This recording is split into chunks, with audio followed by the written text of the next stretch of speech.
Bonjour à tous, je m'appelle Frédérique Bedos, je suis journaliste et j'ai créé une ONG d'information qui s'appelle le Projet Imagine. Alors l'idée du Projet Imagine, c'est d'informer mais avec espérance, parce que c'est ce qui permet d'avoir vraiment l'envie d'agir. Comment se lever de son fauteuil si on n'y croit plus? Or, il y a beaucoup de belles choses à faire. Pour le projet Imagine, on a choisi le colibri comme logo parce que ce tout petit oiseau fait l'objet d'une légende magnifique, une légende amérindienne qui raconte que la forêt prend feu et tous les animaux s'enfuient sauf le colibri qui passe son temps à essayer d'éteindre le feu en faisant l'aller-retour avec une goutte d'eau dans son bec.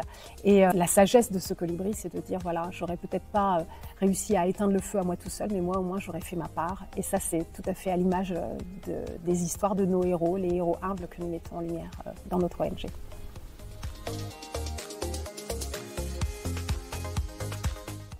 Alors, créer une ONG, c'est une aventure.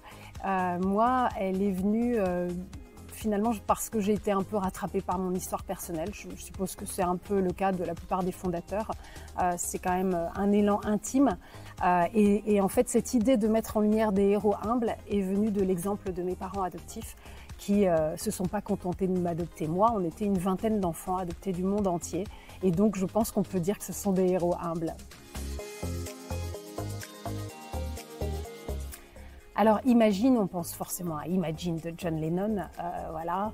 Et puis il y a aussi le fait que tout commence par l'imagination. Comment est-ce qu'on va pouvoir bâtir un monde meilleur si on n'est pas capable d'imaginer que c'est possible et de commencer à le rêver?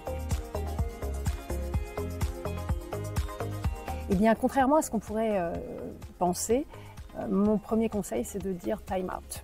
C'est-à-dire faites une pause, ne vous lancez pas tout de suite dans l'action, sauf si vraiment vous êtes absolument persuadé que vous avez déjà eu un coup de cœur pour quelque chose qui vous tient, enfin vous savez que c'est ça votre mission de vie, mais c'est rare, souvent on a besoin quand même d'un moment d'introspection, de se poser des questions.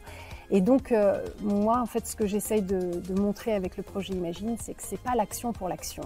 C'est surtout qu'est-ce qui motive cette action, quelles sont les racines de ce qui vous amène à vous lever. Et donc c'est vraiment un chemin intérieur, une révélation intime.